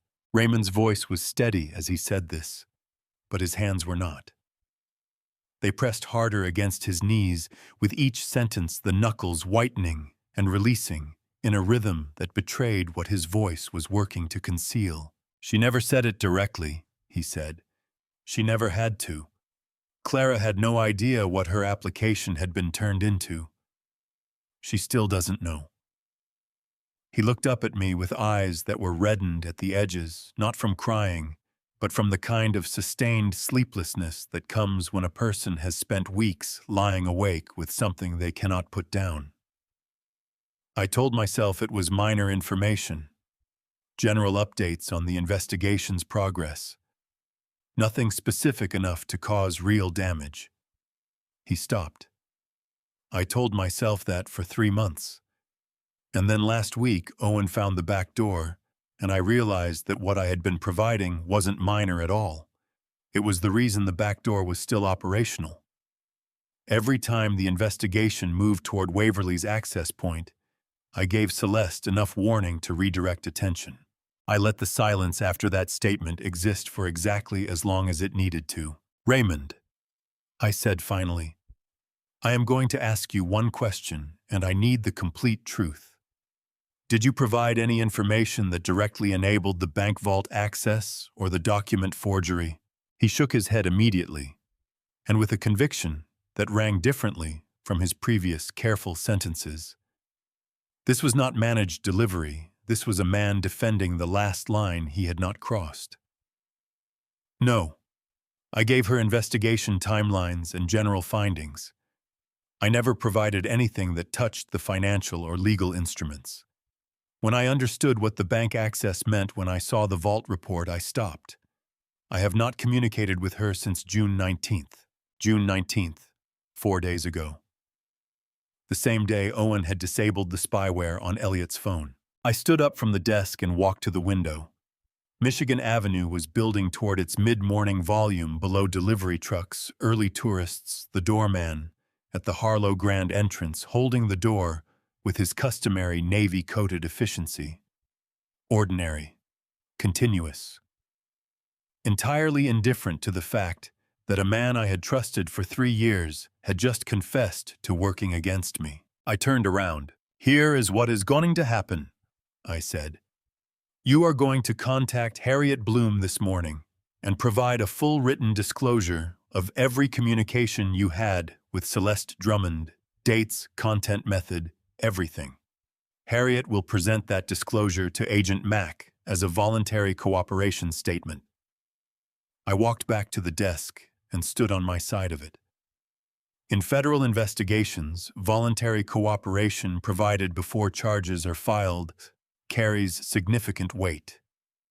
It does not erase what you did, but it changes what happens next. Harriet will explain the process in detail. Raymond looked up at me. His expression carried something I had not expected, not relief exactly, but the particular release of a man who has been holding a weight at arm's length for so long that putting it down even onto hard ground feels like mercy. "Why are you doing this?" he asked. "You could hand me to Mac directly and let the process take its course." I looked at him for a moment before answering. "Because Clara didn't know what was being done with her fellowship application. Because Celeste chose you specifically because you had something you loved more than your professional judgment, and exploiting that was her calculation, not yours." I picked up my pen from the desk. "And because I need you functional for the next 72 hours. The trap we are setting requires someone who knows exactly how Celeste expects information to be delivered. That person is you." Raymond straightened in the chair. The change in his posture was visible and immediate. The change of a man who has been given a direction to walk in and intends to walk in it without deviation. "What do you need?" he said. "I need you to contact Celeste this afternoon," I said. "Tell her the investigation is progressing, but that a significant new document repository has been discovered in our system, one that contains the complete Harlow Grand transfer authorization package. Tell her it appears unprotected." I leaned forward on the desk. Tell her exactly what she wants to hear. Because what she does next is going to determine everything. Raymond nodded once with the decisive compression of a man who understood the assignment completely. Before he left, I asked him one more thing. The man in Rosa's video, the left-handed man, who had used a copied key to sit at my desk. Raymond confirmed it the following morning. A hired impersonator sourced through a talent agency Celeste had used under a shell company registered in Delaware. His name was being added to Mac's expanding list of co-conspirators. "One more thing," I said. "Clara gets the fellowship, regardless of what happens. I will make a call this afternoon." Raymond's composure cracked for exactly 1 second. A single sharp intake of breath quickly controlled the eyes pressing briefly shut. Then he opened them, squared his shoulders, and stood up. "Thank you," he said. His voice was rough with something he did not attempt to dress in professional language. "Don't thank me yet," I said. "Close this first, then we'll talk about what comes after." The meeting convened at 9 in the morning in the private conference room on the 34th floor of the Harlow Grand, the same floor as my office 3 doors down, with windows that looked north over the Chicago River toward the gleaming geometry of the Loop. I had chosen this room deliberately. It was swept for electronic devices by Owen the previous evening. Its signal was blocked by a Faraday enclosure he had installed overnight, and the only people with access to it that morning were the 5 people who needed to be in it. Harriet Bloom sat to my left, her reading glasses on her nose, and a yellow legal pad covered in precise handwriting in front of her. Owen Finley sat beside her with his laptop open, and a secondary encrypted drive connected to it. Agent Theodore Mack sat directly across from me. I was meeting him in person for the first time, and he was not what I had expected from our phone conversations. He was 51, lean and unhurried in his movements, with the particular quality of stillness that belongs to people who have spent careers in rooms where patience is the primary professional instrument. Raymond Stokes sat at the far end of the table, slightly apart from the others, in the way a man sits when he understands that his position in the room is provisional and intends to earn it back 1 sentence at a time. Agent Mack opened the meeting. "Before we discuss operational specifics," he said, I want to clarify something for the record. What we are proposing is not entrapment. He looked around the table. Entrapment under federal law means that law enforcement induces someone to commit a crime they would not otherwise have committed. What Mr. Harlow's team is proposing is a sting operation, a lawful investigative technique in which we create conditions that allow individuals already engaged in criminal activity to continue that activity in a monitored environment. The distinction matters because everything we do in the next 48 hours must survive a federal court's scrutiny. Harriet nodded. I've prepared a memorandum on that precise distinction for the case file. Judge Wren will want to see it with the warrant application. Judge Patricia Wren, Max said, for my benefit, is a federal district judge in the Northern District of Illinois with 23 years on the bench. She has authorized electronic surveillance warrants in 11 prior corporate fraud cases. She is thorough, she is not sympathetic to procedural shortcuts, and she will approve this application if, and only if, the evidentiary foundation is solid. He tapped the table once. Which is why we are going to spend the next 2 hours making sure it is. Owen began. He walked the room through the technical architecture of the trap, the false document repository he had constructed over the previous 48 hours within Harlow Hotel's server system. The repository was real enough in terms of its digital signature and metadata to appear entirely legitimate to anyone accessing it through Waverly's back door. The files it contained versions of the Harlow Grand Transfer Authorization Package, the Executive Trust Amendment templates, and the Asset Valuation Report were constructed with enough fidelity to fool a forensic examination at first pass, but contained embedded markers that would identify them as copies the moment they were used in any official capacity. The backdoor Waverly installed during her contract period, Owen explained, has a specific access signature, a pattern of entry commands that is unique to the tool she built. When she accesses the repository through that back door, our monitoring system will log the complete session, entry time files, accessed files, copied destination address, and the device fingerprint of whatever machine she is operating from. He turned his laptop toward Mac. We will know exactly who, exactly when, and exactly what was taken. The log is automatically duplicated to an external server that neither Waverly nor Celeste has any knowledge of. Max studied the screen for a moment. Chain of custody on the server logs, established and documented from the moment of repository creation, Owen said. Time-stamped, hash-verified, and backed to a federal evidence-grade storage system I contracted yesterday through a certified digital forensics firm. He met Mac's eyes. Nothing in this log can be altered without generating an automatic audit trail that would be immediately visible. Mac leaned back in his chair with the expression of someone who has just confirmed that a plan is technically sound and is now shifting his attention to the human variables. Raymond, he said, looking down the table, walk me through what you told Celeste yesterday. Raymond sat forward. His voice, when he spoke, carried none of the hesitation of the morning. Before this was professional. Raymond, the former fraud examiner, who had spent a career constructing exactly these kinds of deliberate information releases. I contacted her at 2 p.m. by the method she established for our communications, an encrypted messaging application she had installed on a secondary phone she provided me.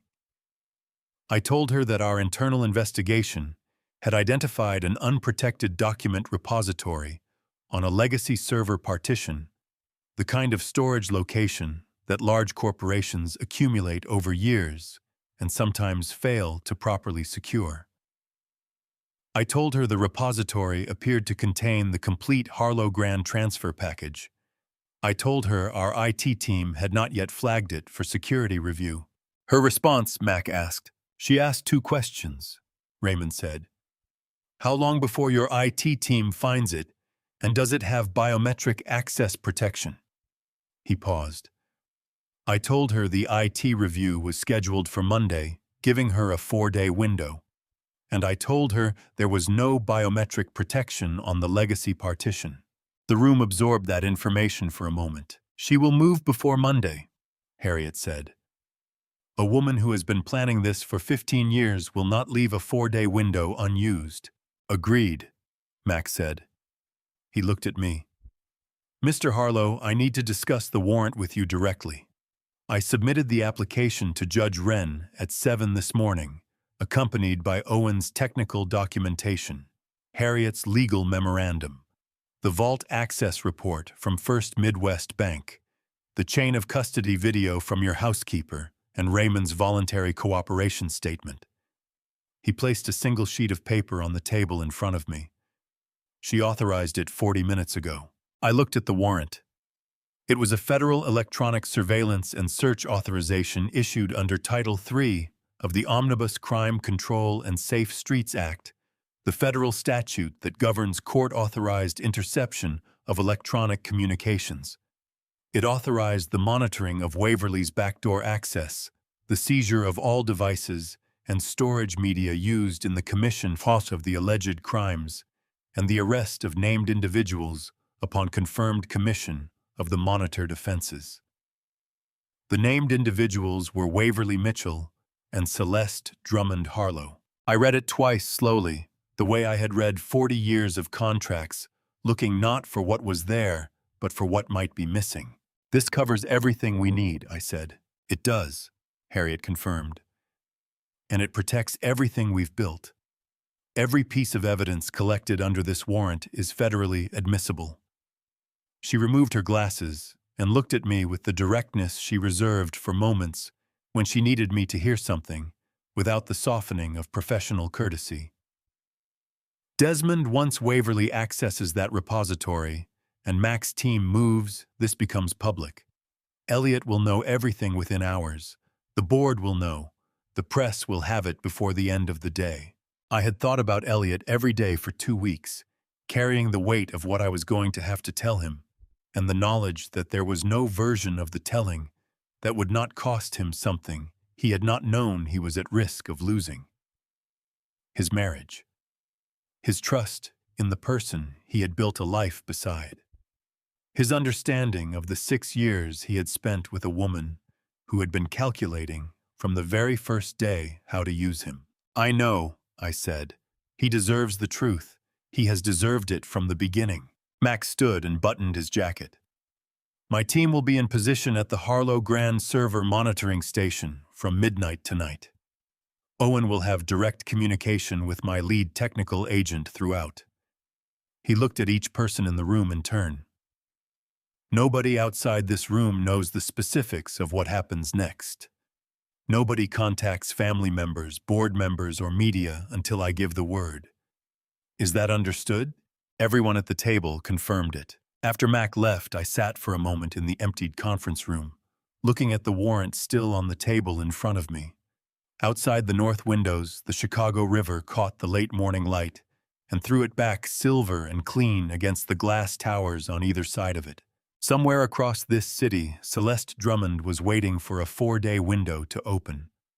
She did not know the window was already closing. Franklin had called me that morning before the meeting, his voice steady and deliberate. "I contacted Waverly last night. She asked 3 questions and then said she would handle it." He had paused. She sounded like someone who had been waiting for exactly this. I folded the warrant and placed it in my jacket pocket, beside the DNA results and Elliot's access report, 3 pieces of paper that together contained the full shape of what the last 3 weeks had revealed. The trap was armed. The warrant was signed. All that remained was to wait for the people who had been hunting me to walk one final time through a door I had built specifically for them. Before I reveal what federal agents found on the 42nd floor of Willis Tower that night, comment, "I see it coming," if you have already guessed what happens next. Your instincts might surprise you. And before we go further, portions of what follows are fictional, built carefully around lessons worth carrying into your own life. If you would prefer to stop here, I completely understand, no hard feelings at all. The call came at 2:17 in the morning. I had been awake since midnight, sitting in the leather chair in my Lake Forest study with the desk lamp on, and a cup of tea gone cold beside me. Outside, the June night was warm and still, the oaks along the driveway motionless in the absence of wind. My phone lit up. Owen Finley. I answered before the first ring completed. "Tell me." "She's in," Owen said, his voice compressed with taut energy. "Waverly accessed the repository 14 minutes ago. Backdoor signature confirmed her tool, her access pattern, no question. She has copied 7 files. The destination is the same private cloud account from the original breach. Agent Mac's technical team has the full feed." "Device fingerprint?" I asked. "Confirmed. She's operating from Wicker Park, the same signal profile from my original trace." A pause. But something just changed. 3 minutes ago, a second access began. Different entry point. Someone created a temporary guest credential tonight and logged in from inside Willis Tower, floor 42. Celeste. At 2 in the morning, she had gone to the office. 2 people, 2 locations, 1 coordinated move. "Owen," I said, standing up from the chair. "Call Mac right now.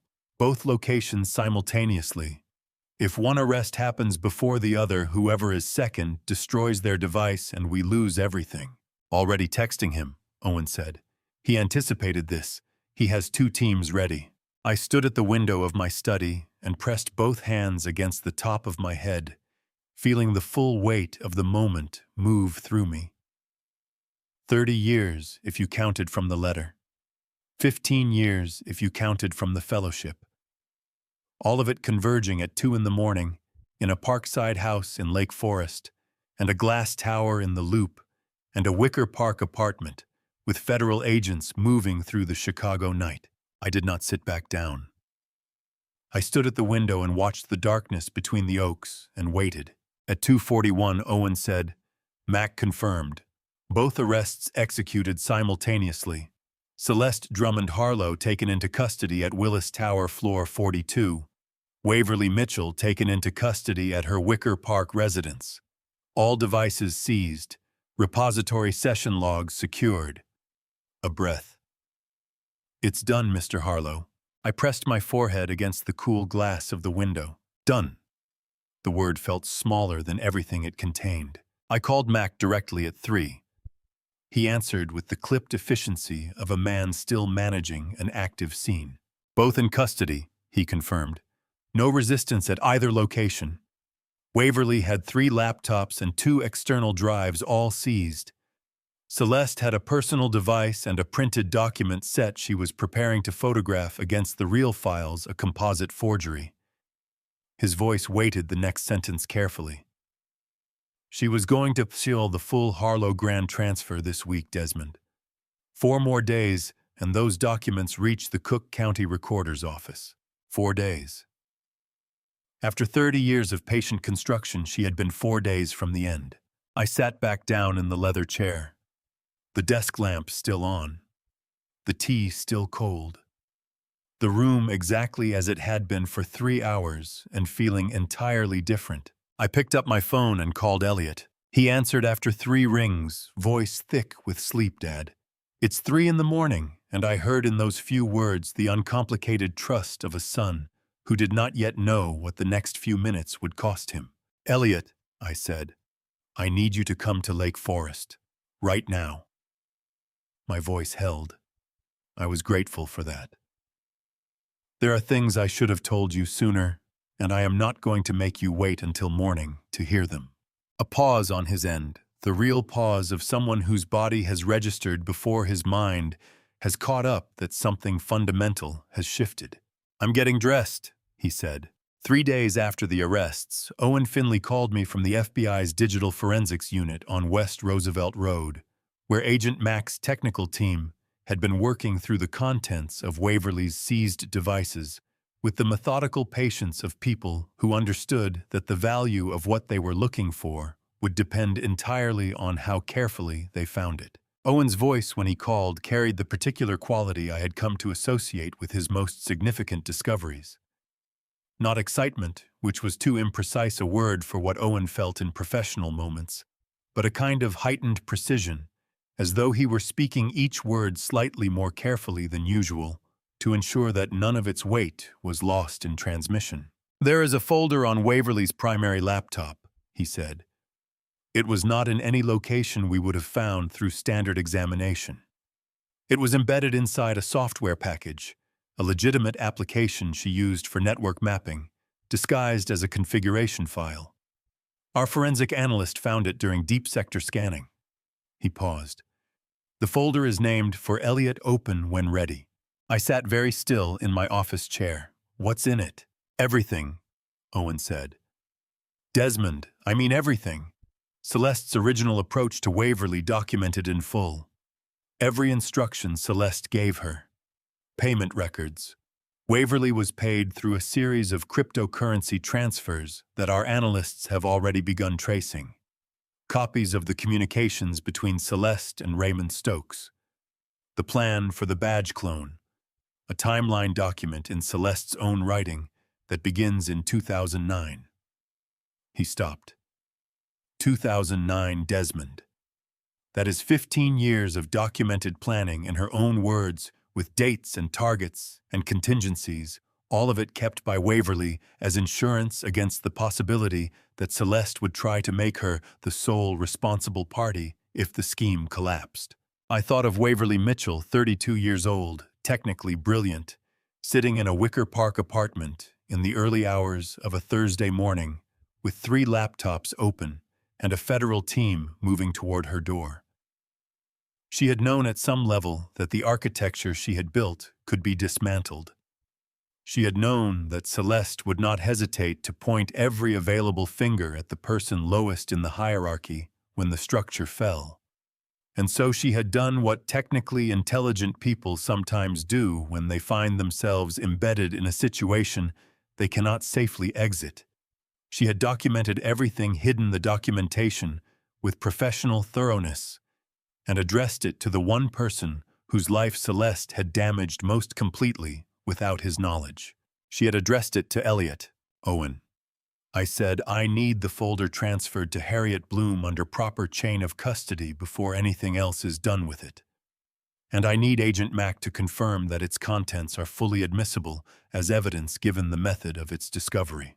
"Mack already confirmed it this morning," Owen said. "The deep sector scan was conducted under the scope of the existing federal warrant, which authorized examination of all storage media seized. The folder's admissibility is clean." A pause. He also said, and I'm quoting him directly, that this folder turns a strong, circumstantial case into what he called a prosecutorial gift. I ended the call and sat for a moment looking at the north windows of my office. The Chicago River below was catching the late June afternoon light, throwing long reflections across the glass towers on either side of it. 4 days ago, this view had been the same: the river, the light, the indifferent geometry of the city, and everything else had been completely different. I called Elliot. He had been staying in the guest room at Lake Forest since the morning of the arrests, unable yet to return to the Lincoln Park apartment, where 6 years of his marriage had been constructed, in rooms that now felt, he told me quietly one morning over breakfast, like a building he had lived in without ever being given the floor plans. He answered immediately, his voice carrying the particular alertness of someone who had not been sleeping deeply. "Owen found something," I said. "On Waverly's laptop. I need you to come to my office this afternoon. Harriet will be there. Agent Mack will be there. And what you are about to see is going to be difficult to read, and I want you to read it with people who can help you understand what it means and what it doesn't mean about who you are." Elliot arrived at 3. We sat together at the conference table. Elliot, Harriet, Mack, and Harriet opened her laptop and walked Elliot through the folder's contents, in sequence the way she had walked me through the archive discovery 2 weeks earlier, methodically, with the merciful discipline of someone who understands that the truth is better delivered in order than in fragments. Elliot read Celeste's 2009 planning document first. I watched his face as he read, the way his jaw tightened, degree by degree, the way his hands pressed flat on the table surface with increasing force, the way his eyes moved through the lines with the focused intensity of someone determined not to look away from something that was costing him enormously to keep looking at. When he finished the first document, he pressed both fists against his mouth and breathed through his nose for a long moment. "She planned this before we met," he said. His voice was stripped of everything except the bare fact. "She was already planning this before she ever introduced herself to me." "Yes," Harriet said, with the gentleness of someone delivering a medical diagnosis. "The 2009 document predates your relationship by 3 years. You were not the target of her planning, Elliot. You were the mechanism through which she intended to reach the target." She paused. "That is a meaningful distinction." Elliot looked at his hands on the table. His eyes were burning red at the rims, and his jaw was working with the effort of containing something large and ragged that clearly wanted out. Then he straightened up the same way I straightened up when something needed to be absorbed, and then set aside in favor of the next necessary action, and looked at Mac directly. "What happens to her now?" he asked. Mac answered with the steady precision that was his professional signature. "The federal charges include wire fraud, mail obstruction, conspiracy to commit bank fraud, identity theft, and unauthorized computer access. The folder's contents combined with the existing evidence support all counts. The United States Attorney's Office will present the case to a grand jury within 30 days. Given the volume and quality of evidence, indictment is effectively certain." He looked at Elliot without softening the next part.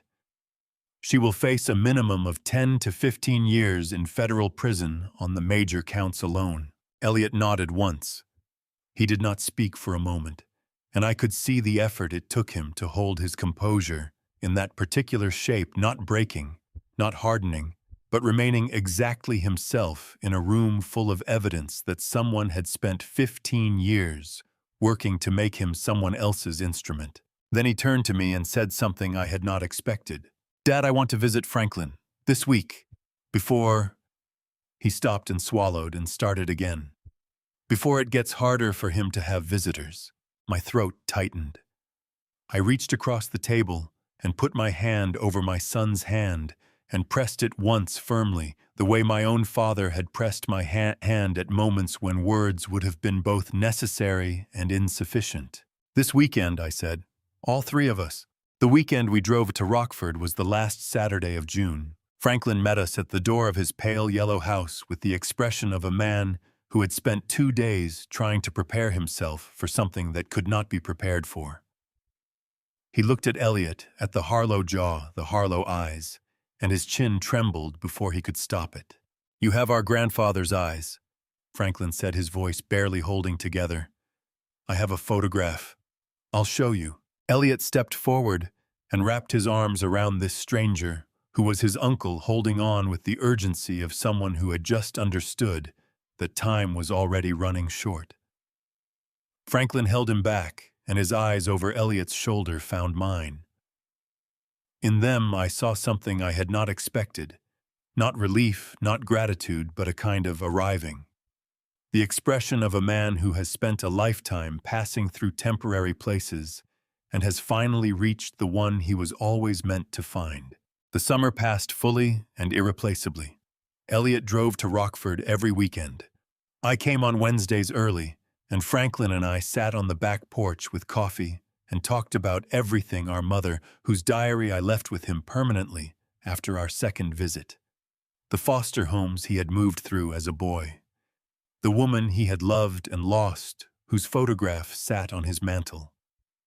My years with Eleanor, the lean years, and the abundant ones, and the specific grief of losing someone you had been building toward for decades. In August, Waverly received 18 months in a federal minimum security facility through a cooperation agreement with the prosecutor's office.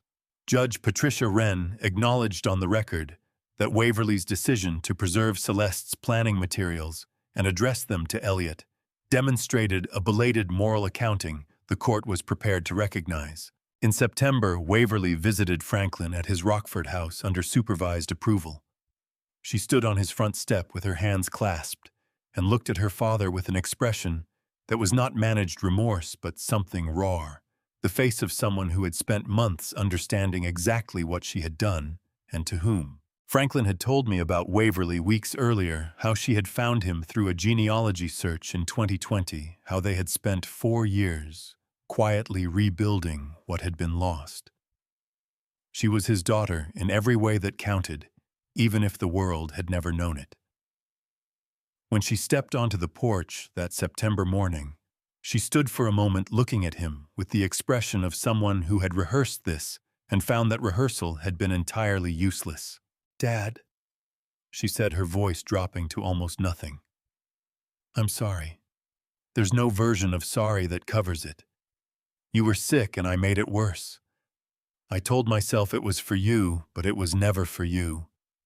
She pressed her hand over her mouth, breathed hard, then continued, "Whatever you need from me now, I'll give it." Franklin looked at her for a long moment. His face was not hard and not immediately forgiving. It was something more honest than either.